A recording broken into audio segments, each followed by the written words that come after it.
Jerônimo Savonarola, o precursor da Grande Reforma, 1452-1498.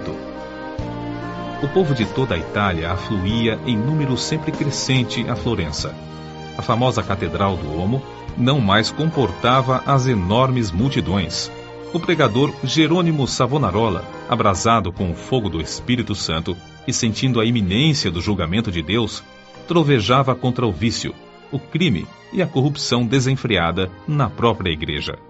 Como resultado, o povo abandonou a leitura das publicações torpes e mundanas para ler os sermões do ardente pregador. Deixou os cânticos das ruas para cantar os hinos de Deus.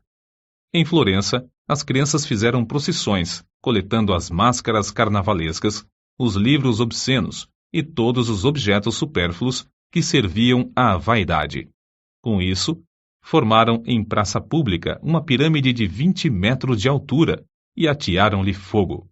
Enquanto o monte ardia, o povo cantava hinos e os sinos da cidade dobravam em sinal de vitória. Se o ambiente político fosse o mesmo que depois veio a ser na Alemanha, o intrépido e devoto Jerônimo Savonarola teria sido o instrumento usado para iniciar a Grande Reforma em vez de Martinho Lutero. Apesar de tudo, Savonarola tornou-se um dos ousados e fiéis arautos que conduziram o povo à fonte pura e às verdades apostólicas registradas nas Sagradas Escrituras. Jerônimo era o terceiro dos 7 filhos da família. Nasceu de pais cultos e mundanos, mas de grande influência. Seu avô paterno era um famoso médico na corte do Duque de Ferrara, e os pais de Jerônimo planejavam que o filho ocupasse o lugar do avô. No colégio, era aluno esmerado, mas os estudos da filosofia de Platão e de Aristóteles deixaram-lhe a alma sequiosa. Foram, sem dúvida, os escritos de Tomás de Aquino que mais o influenciaram, a não ser as próprias escrituras, a entregar inteiramente o coração e a vida a Deus. Quando ainda menino, tinha o costume de orar, e ao crescer, o seu ardor em orar e jejuar aumentou. Passava horas seguidas em oração.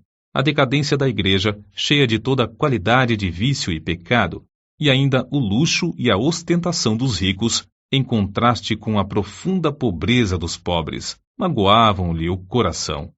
Passava muito tempo sozinho nos campos e à beira do rio Pó, em contemplação perante Deus, ora cantando, ora chorando, conforme os sentimentos que lhe ardiam no peito. Quando ainda jovem, Deus começou a falar-lhe em visões.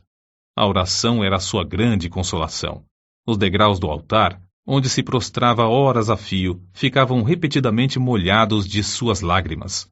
Houve um tempo em que Jerônimo começou a namorar certa moça florentina. Mas quando ela mostrou quanto era desprezível que um membro de sua orgulhosa família Strozzi pudesse se unir a um Savonarola, Jerônimo abandonou para sempre a ideia de casar-se. Voltou a orar com crescente ardor. Enjoado do mundo, desapontado acerca dos seus próprios anelos, sem achar uma pessoa compassiva a quem pudesse pedir conselhos, e cansado de presenciar as injustiças e perversidades que o cercavam, coisas que não podia remediar, resolveu abraçar a vida monástica. Ao apresentar-se no convento, não pediu o privilégio de se tornar monge, mas rogou que o aceitassem para fazer os serviços mais vis, da cozinha, da horta e do mosteiro. Na vida do claustro, Savonarola passava ainda mais tempo em oração, jejum e contemplação perante Deus. Sobrepujava todos os outros monges em humildade, sinceridade e obediência, sendo apontado para lecionar filosofia, atividade que exerceu até sair do convento. Depois de passar 7 anos no mosteiro de Bolonha, Jerônimo foi para o convento de São Marcos em Florença. Grande foi o seu desapontamento ao ver que o povo florentino era tão depravado como os dos demais lugares. Até então ainda não reconhecia que somente a fé em Deus salva o pecador. Ao completar 1 ano no convento de São Marcos, foi apontado instrutor dos noviciados e, por fim, designado pregador do mosteiro. Apesar de ter ao seu dispor uma excelente biblioteca, Savonarola utilizava-se mais e mais da Bíblia como seu livro de instrução. Sentia cada vez mais o terror e a vingança do dia do Senhor que se aproxima e, às vezes, entregava-se a trovejar do púlpito contra a impiedade do povo. Eram tão poucos os que assistiam às suas pregações que Savonarola resolveu dedicar-se inteiramente à instrução dos noviciados. Contudo, como Moisés, não podia escapar à chamada de Deus. Certo dia, ao dirigir-se a uma feira, teve repentinamente uma visão dos céus abertos por onde passavam, perante seus olhos, todas as calamidades que sobrevirão à igreja. Então, lhe pareceu ouvir uma voz do céu ordenando-lhe anunciar aquelas coisas ao povo. Convicto de que a visão era do Senhor, começou novamente a pregar com voz de trovão. Sob a nova unção do Espírito Santo, a sua condenação ao pecado era feita com tanto ímpeto que muitos dos ouvintes, ao fim da prédica, saíam andando atordoados, sem falar, nas ruas. Era coisa comum, durante seus sermões, homens e mulheres de todas as idades e de todas as classes romperem em veemente choro. O ardor de Savonarola na oração aumentava dia após dia, e sua fé crescia na mesma proporção. Frequentemente, ao orar, caía em êxtase. Certa vez, enquanto sentado no púlpito, sobreveio-lhe uma visão durante a qual ficou imóvel por 5 horas. Nesse período, todos os presentes à igreja contemplaram o rosto do pregador brilhando. Em toda a parte onde Savonarola ministrava, seus sermões contra o pecado produziam profundo terror. Os homens mais cultos começaram então a assistir às pregações em Florença. Foi necessário realizar as reuniões na Duomo, onde continuou a pregar durante 8 anos. O povo se levantava à meia-noite e esperava na rua até a hora de abrir a catedral. O corrupto regente de Florença, Lorenzo Médici, experimentou todas as formas de abordagem, a bajulação, as peitas, as ameaças e os rogos, para induzir Savonarola a desistir de pregar contra o pecado, especialmente contra a perversidade do regente. Por fim, vendo que tudo era debalde, contratou o famoso pregador Frei Mariano para falar contra Savonarola. Frei Mariano pregou um sermão, mas, pelo fato de o povo não ter prestado atenção à sua eloquência e astúcia, ele não ousou continuar.